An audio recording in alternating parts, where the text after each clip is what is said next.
ইন্ডিয়াতে আরএসএস বিজেপির কবলে মুসলমানদের যে অবস্থা, আমাদের বাংলাদেশের মুসলমানদেরও সেম অবস্থা। দ্য ডিফারেন্স ইজ, বাংলাদেশের মুসলমানরা নিপতিত হইল এই তথাকথিত তৌহিদি জনতার কবলে। ইন্ডিয়াতে মুসলমানরা উগ্র হিন্দুত্ববাদী যে আরএসএস বিজেপি কাউরক্ষক বা কার্নিসেনা এগুলো আছে, বাজরাং দল আছে, তাদের কবলে। আর বাংলাদেশে আমরা পড়ে গেছি ওহাবিবাদ, সালাফিবাদ, মৌদুদিবাদ এবং তাদের মতবাদ থেকে সৃষ্ট এই তৌহিদি জনতার কবলে।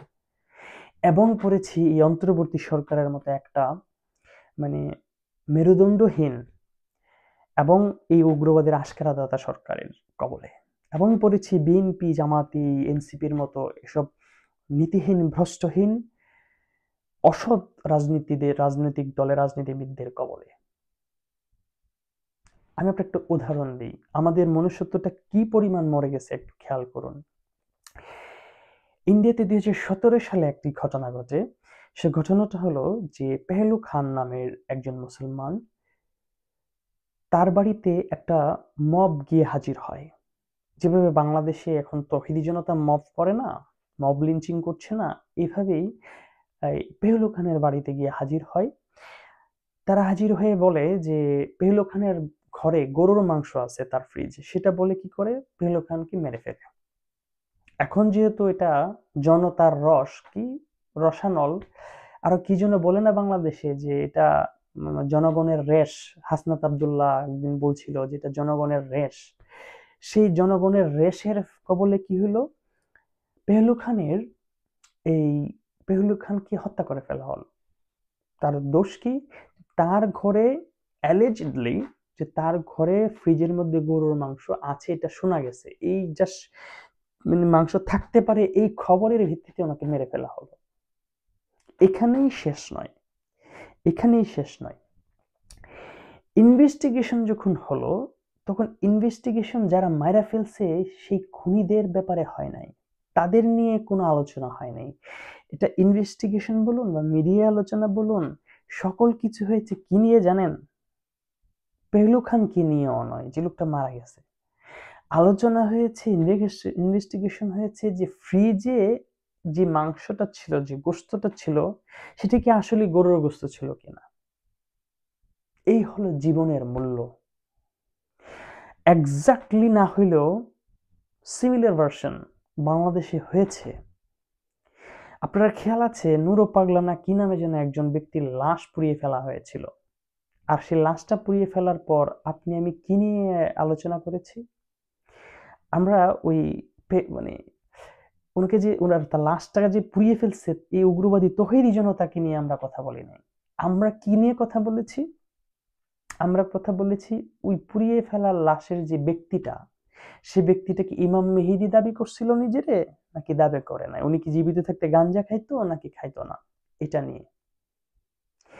এই বাংলাদেশ আমরা গড়েছি। এই বাংলাদেশ আপনি এই আপনার এই অবস্থানের কারণে আজ বাউলদের উপর হামলা হচ্ছে এবং সামনে আরো হবে। এই জন্য আপনার আজকের কোনো প্রতিবাদ যদি আপনি করে থাকেন, এই প্রতিবাদও সৎ নয়, আপনার এই প্রতিবাদ কাজে আসবে না। বাংলাদেশের মুসলমানরা ইন্ডিয়ার যে মুসলমান তাদের থেকেও কঠিন অবস্থায় আছে এখন।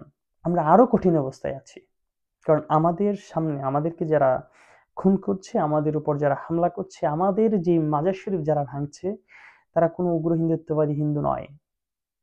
হিন্দুরাও মাজার শরীফ ভাঙবে না, ভাঙছে তো তথাকথিত তৌহিদি জনতা, উগ্রবাদী জনতা, আর তাদের বিরুদ্ধে একটা অ্যাকশন অন্তর্বর্তী সরকার নেয়নি।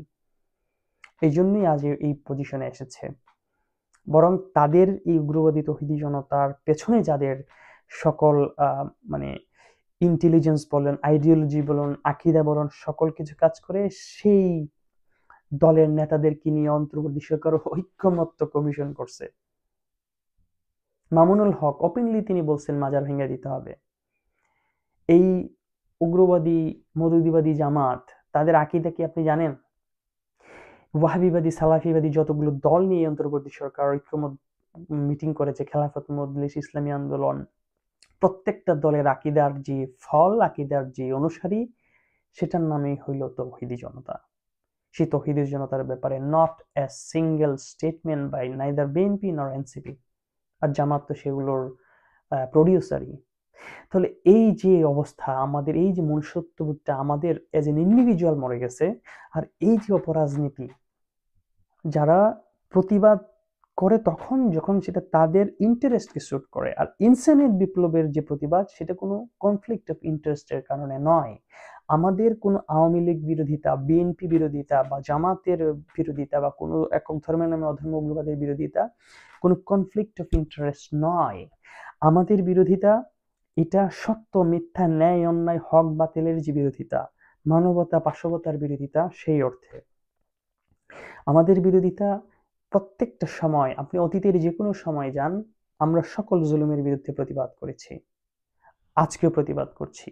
আমরা এই বিরোধিতা করব না যে মানে দেখুন, আপনি একটা সরকারের ব্যাপারে, আপনি যদি কোনো রাজনৈতিক দল করেন বা কোনো সংগঠন করেন, সেই সংগঠনের ব্যাপারে আপনার সিলেক্টিভিটি থাকতে পারে। I have no objection about it, আপনার থাকতেই পারে। কিন্তু একটা রাজনৈতিক দল দেশ চালাচ্ছে, সরকার চালাচ্ছে, অথবা একটা সরকার, সেই সরকারের যেই মানে পলিসি, সেই সরকার কাজ ঠিক মতো করছে কি করছে না সেটা তো আপনার কাছে স্পষ্ট। সেটা নিয়ে কি আপনার কোনো প্রতিবাদ নাই? আপনি যদি আরেকটু, আমি যদি জিনিসটাকে আরেকটু ইজিলি বলি, এই অন্তর্বর্তী সরকার তো মানে মানে কথার কথা কোনো দলের তো প্রতিনিধিত্ব করে না, অর্থাৎ কোনো দল হিসেবে সে তো ক্ষমতায় বসে নাই। তবুও এই অন্তর্বর্তী সরকারের পলিসি নিয়ে সে যে উগ্রতাকে আশকারা দিচ্ছে, এই ব্যাপারে আপনার কোনো সে নাই কেন? বোঝা গেল আপনার ভিতরের যে মানে প্রতিবাদটা 5ই আগস্ট 2024-এর 2:30টার আগ পর্যন্ত ছিল, সেই প্রতিবাদটা সৎ ছিল না। আপনি প্রতিবাদের ক্ষেত্রে সিলেক্টিভ, আপনি জুলুমের ব্যাপারে সিলেক্টিভ। এই জন্য আমি বলছি, আপনি গত 16 মাস ধরে যে উগ্রতা বাংলাদেশে চলেছে সেটার বিরুদ্ধে যদি আপনি প্রতিবাদী না হয়ে থাকেন, এই তথাকথিত তৌহিদি জনতার বিরুদ্ধে, তাদের উগ্রতার বিরুদ্ধে আপনি যদি কোনো প্রতিবাদ না করে থাকেন, তাহলে আওয়ামী লীগের বিরুদ্ধে আপনার প্রতিবাদটা শোভা পায় না। আপনি যদি উগ্রবাদের বিরুদ্ধে কথা না বলেন, প্রতিবাদ না করে থাকেন, এই এখন যেই বাউলদের উপর হামলা হয়েছে এটার বিরুদ্ধে প্রতিবাদ করা আপনার শোভা পায় না। এবং আপনার শোভা পায় না দুনিয়ার কোনো জালেমের বিরুদ্ধে কথা বলা। আমি যখন দেখি যে বাংলাদেশের এই তথাকথিত তৌহিদি জনতা নিজেরা এবং তাদের যে যারা সমর্থন করে আসছে, তারা মাজার ভাঙছে, এখন সেই মাজার ভাঙার পক্ষে যারা যুক্তি দেয় যে মাজারে গাঁজা খায়, যারা যুক্তি দেয় যে নূরা পাগলার যা লাশ পুড়াই ফেলছে সে আগে ইমাম মেহেদী দাবি করত, বা এই ধরনের যে লেম এক্সাম্পলগুলো যারা দেয়, তারা যখন মানে নেতানিয়াহুর বিরুদ্ধে, ইসরায়েলের বিরুদ্ধে প্রতিবাদ করে, আমার খুব হাসি পায়। কারণ আপনি যখন একটা জালিমের বিরুদ্ধে বৈধতা দেন, আরেকটা জালিমের বিরুদ্ধে প্রতিবাদ করেন, তাহলে ওই জালিম কিন্তু আপনার নিয়ে হাসবে আসলে। এই জন্য আপনার যে পজিশনটা, সেই পজিশনটা আপনাকে চেঞ্জ করতে হবে। আর এটা আমি আপনাকে দোষ দিচ্ছি না, এটা হইতেই পারে, কারণ আমরা গত কয়েকশো বছর ধরে যে রাজনীতির মধ্যে ছিলাম, যে রাষ্ট্র ব্যবস্থা বিশ্ব ব্যবস্থার মধ্যে ছিলাম, সেই রাজনীতি রাষ্ট্র ব্যবস্থা বিশ্ব ব্যবস্থার রেজাল্টই হলেন আপনি। এই জন্যই যে রাজনীতির বিপ্লবটা লাগবে, যে মানবতার বিপ্লব লাগবে, আমাদের যে রাষ্ট্র এবং বিশ্বের বিপ্লবটা প্রয়োজন, সেটা ওই 5ই আগস্টে যেটা হয়েছে এটা না। যে বিপ্লব বা গণঅভ্যুত্থান দিয়ে মানে বাংলাদেশে মব ভায়োলেন্সের লাইসেন্স মিলে, সেই বিপ্লব, সেই অভ্যুত্থান ইনসানের বিপ্লব করতে চায় না। ইনসানের বিপ্লবের যে বিপ্লবটা, যে এটা হচ্ছে মানবতার বিপ্লব, যে বিপ্লবটার প্রথম ঘোষণা জীবন বস্তুর অর্থে প্রত্যেকটা মানুষের জীবনের অধিকার স্বাধীনতা এনশিওর করতে হবে, irrespective of their religion, irrespective of their gender. বাংলাদেশে মা বোনদের বর্তমান অবস্থা দেখুন কি চলছে, এই উগ্রবাদী জনতা কি করছে। ইনসানিয়ত বিপ্লব বলছে যে প্রত্যেকটা ব্যক্তির জীবনকে ঘোষণা দিতে হবে, তার জীবন রাষ্ট্রের ঊর্ধ্বে। রাষ্ট্র তাকে খুন করতে পারে না, রাষ্ট্রের পুলিশ অর্ডার দিয়ে খুন করতে পারে না, কারণ তার জীবন রাষ্ট্রের ঊর্ধ্বে। এই যে জীবন যে বস্তুর ঊর্ধ্বে ঘোষণা দেওয়াটা, এই ঘোষণাটা আসতে হবে। এবং জীবনের আত্মমালিকানা, দুনিয়ার সম্মিলিত মালিকানা, কথাগুলো এক বাক্যের দুই বাক্যের হইতে এগুলোর ইলাবোরেট দরকার আছে। আমি যদি সহজভাবে বলি, ইমাম হায়াত যে বিপ্লবের কথা বলছেন সেটা মানবতার বিপ্লব। সে মানবতার বিপ্লব আসলে শীতের দিন কম্বল দেওয়া এটাও না। এটা কি, এটা নিয়ে আলোচনা ইমাম হায়াত আলাইহির রহমত যে আলোচনাগুলো করেন সেগুলো দেখার আহ্বান জানাবো। তবে শর্টলি যদি আমি বলি যে আমাদেরকে একটা সর্বজনীন মানবতার রাষ্ট্র বিশ্ব লাগবে। সেই সর্বজনীন মানবতার রাষ্ট্র বিশ্বটা কি? সেই সর্বজনীন মানবতার রাষ্ট্র বিশ্বটা হচ্ছে এই যে জাতীয়তাবাদ এবং ধর্ম উগ্রবাদ, এই দুইয়ের যেই এই গোষ্ঠীবাদী রাজনীতিটা আছে, যে গোষ্ঠীবাদী রাজনীতিটা রাষ্ট্রটাকে একক গোষ্ঠীর করে ফেলে, একক গোষ্ঠীর একটা স্বৈর রাষ্ট্র করে ফেলে, যেটা বর্তমানে আছে। একক গোষ্ঠী স্বৈররাষ্ট্রটা এটা জাতীয়তাবাদ এবং অধর্ম উগ্রবাদের মার্জড স্বৈররাষ্ট্র হইতে পারে অথবা সেপারেট স্বৈররাষ্ট্র হইতে পারে, কিন্তু স্বৈররাষ্ট্র। এই একক গোষ্ঠীর স্বৈরতা মুক্ত সর্বজনীন মানবতার রাষ্ট্র বিশ্ব আমাদেরকে করতে হবে এবং মানুষকে বুঝাইতে হবে তার জীবন বস্তুর ঊর্ধ্বে। মানুষকে বুঝাইতে হবে যে তার তার জীবনের দয়াময় স্রষ্টা, স্রষ্টার মহান আলোর নামে হবে এবং আমরা সবাই মানুষ, সব মানুষ ভাই ভাই, মানবতার দুনিয়া চাই, এই স্লোগানে আসতে হবে। আর আমাদেরকে সকল জুলুমের বিরুদ্ধে যেন আমরা প্রতিবাদ করি।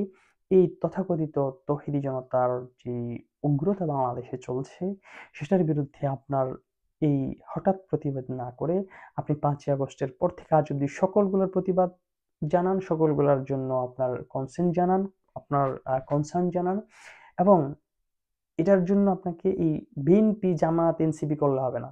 আপনাকে মানবতার রাজনীতি, বিশ্ব ইনসানিয়ত বিপ্লব করতে হবে। এছাড়া সকল রাজনৈতিক দলগুলো এগুলোকে সমর্থন দিয়ে এসেছে। তাই আমার সবার প্রতি আহ্বান, আসুন আমরা মানবতার পক্ষে এবং স্বৈরতার বিপক্ষে থাকি এবং এই স্বৈরতার ব্যাপারে সিলেক্টিভ নয়। আমরা সকল প্রকার স্বৈরতার বিরুদ্ধে কথা বলি এবং সর্বজনীন মানবতার রাষ্ট্র বিশ্ব করতে এগিয়ে আসি। সবাইকে অসংখ্য ধন্যবাদ। আসসালামু আলাইকুম।